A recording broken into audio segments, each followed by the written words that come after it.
શેનો ટુકડો ભાઈ ખબર હે? સોડિયમ. યસ.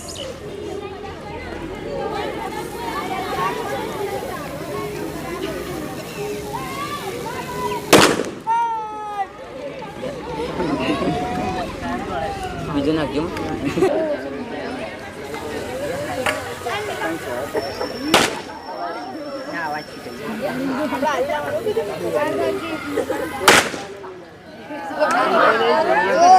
આને કહેવાય સોડિયમ મેટલ. હવે પાણીની અંદર નાખીએ એટલે સોડિયમની અંદર ધડાકો થયો. એનો મતલબ શું થયો કે પાણી આયરે કઈક રિએક્શન એની કરી.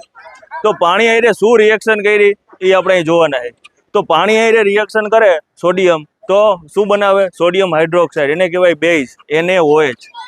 સોડિયમ હાઇડ્રોક્સાઇડ તમે લેબમાં કેમિકલ જોશો તો તમને ખબર પડશે કે એક બેઝ કેમિકલ આવે. એવી જ રીતે એસિડ આવે તો એસિડમાં આપણે હાઇડ્રોક્લોરિક એસિડનું નામ યાદ રાખતા. હવે તમને એક બીજી મસ્તની વાત એ કહું કે આપણે મીઠું ખાઈએ ને બધાય, તો મીઠાની અંદર શું હોય ખબર?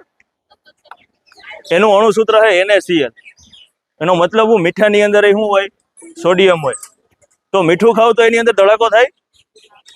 એનો ધડાકો થતો નથી. એનો મતલબ હું કે ખાલી સોડિયમ એકલો હોય તો પાણીમાં નાખો તો ધડાકો થાય, પણ એ ક્લોરીન હારે રિએક્શન કરે એટલે મીઠું બને.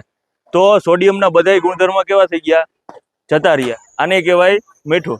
એવી જ રીતે પાણી હારે જ્યારે રિએક્શન કરાવે ને તો એ નવું કેમિકલ બને. એને કહેવાય NaOH, સોડિયમ હાઇડ્રોક્સાઇડ. હવે તમે આ પાણીને ટેસ્ટ કરશો ને તો આ પાણી બેઝિક છે.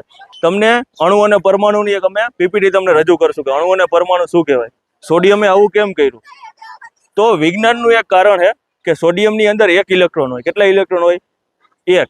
એને ઇલેક્ટ્રોન જોતો ના હોય એટલે એ બીજાને આપી દઈએ. જ્યારે ક્લોરીન હોય ને એને એક ઇલેક્ટ્રોનની જરૂર હોય એટલે સોડિયમ ક્લોરીનને એક ઇલેક્ટ્રોન આપી દઈએ અને ક્લોરીન સોડિયમ પાસેથી એક ઇલેક્ટ્રોન લઈ અને બે કેવા બોન્ડ બનાવે.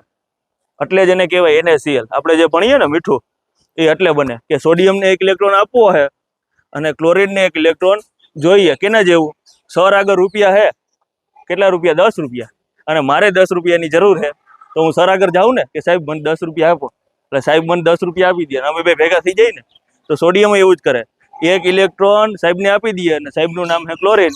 ક્લોરીન એ ઇલેક્ટ્રોન લઈ લઈએ. અમે બે શું બનાવશું? મીઠું, NaCl. પણ હવે મીઠું બની ગયું પછી સોડિયમનો એનો ગુણધર્મ રહે નહીં. એટલે પછી તમે મીઠાને પાણીમાં નાખશું તો એ રિએક્શન કરશે. ગુણધર્મ જોવા મળતા નથી. અને અણુ અને પરમાણુમાં તમે આ વસ્તુ અમે તમને શીખડાવીશું.